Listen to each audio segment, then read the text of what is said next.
So I've been watching this YouTube channel for some time, and the gentleman on this channel had some good videos. I really enjoyed watching them. And then what made it really exciting for me was he had picked up a 2006 Kawasaki KX250F. And I loved watching him get out and ride on that bike. And he'd always ask his viewers what he should do to that bike, what type of mods he could make to that bike.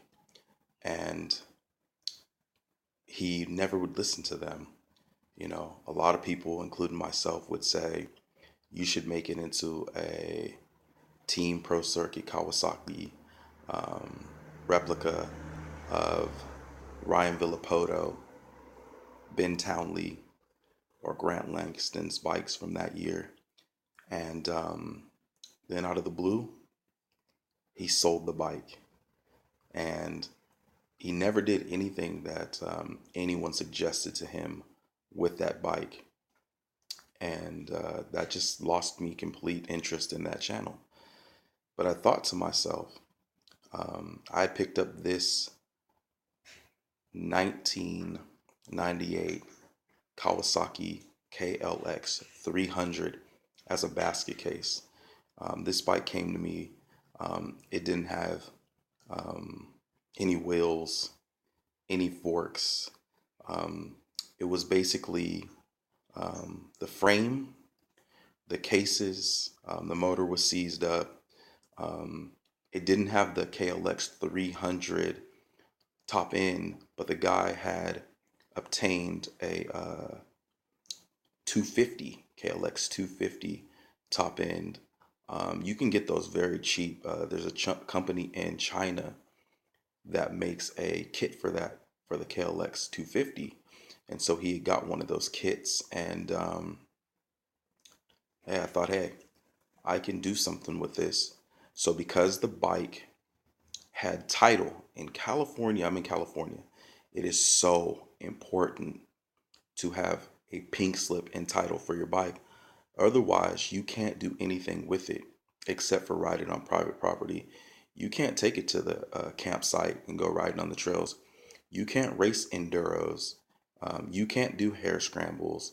You can't do any of that. So it's very important in California to obtain a bike with a pink slip and a title. So that was a big selling point on this basket case for me because it had title and I knew that I could do something with it. So I'm gonna put this thing together. And the disappointment of once being a fan of that channel and him really not listening to the subscribers and doing something with that bike and selling it doesn't have to ruin me. Um, I'll just work on my own projects, and I can't wait to get this thing going. Anyone who knows anything about these bikes know that they come with a purple frame, so you can see that I already uh, coated the frame silver. You can see the work that I did on the outer cases on the motor there with the gold.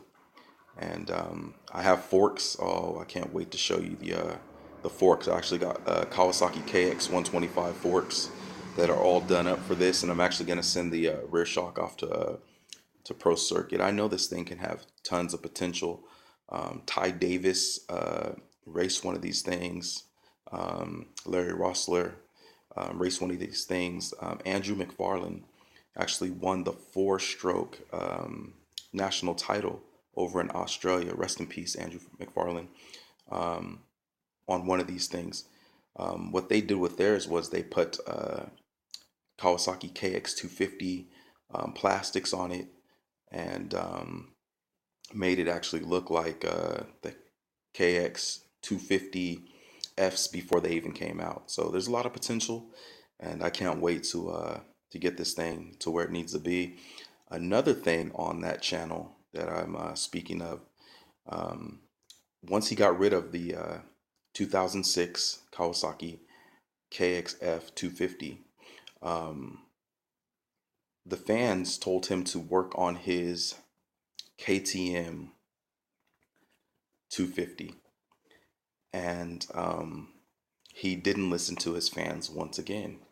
Um, it was, that guy could do so much with his KTM 250. Um, it's what his subscribers want to see. It's what his fans want to see. His subscribers are so good to him. He has merchandising and they support all of his merchandising. He could start a Patreon account and they would fund that KTM 250 project. He could definitely do an FMF, you know, Caleb Russell or Mike Lafferty replica on his KTM 250, and his fans would support that. That's what they want to see. That's what they ask of him. And so over here, I actually have a KTM 125 roller. When I got this, it wasn't even a roller. I sold my Yamaha YZ125, and the gentleman who purchased it threw in a frame, a fork, and some things, and I'm actually got it up to a roller. And so I'm gonna build both of these. You know, I just see the potential. They're gonna be great bikes to ride around on. I really, really, really can't wait to get this done. The KLX 300, which is going to be a KLX 250. And then the added bonus will be the KTM 125. So you guys wish me luck on these projects.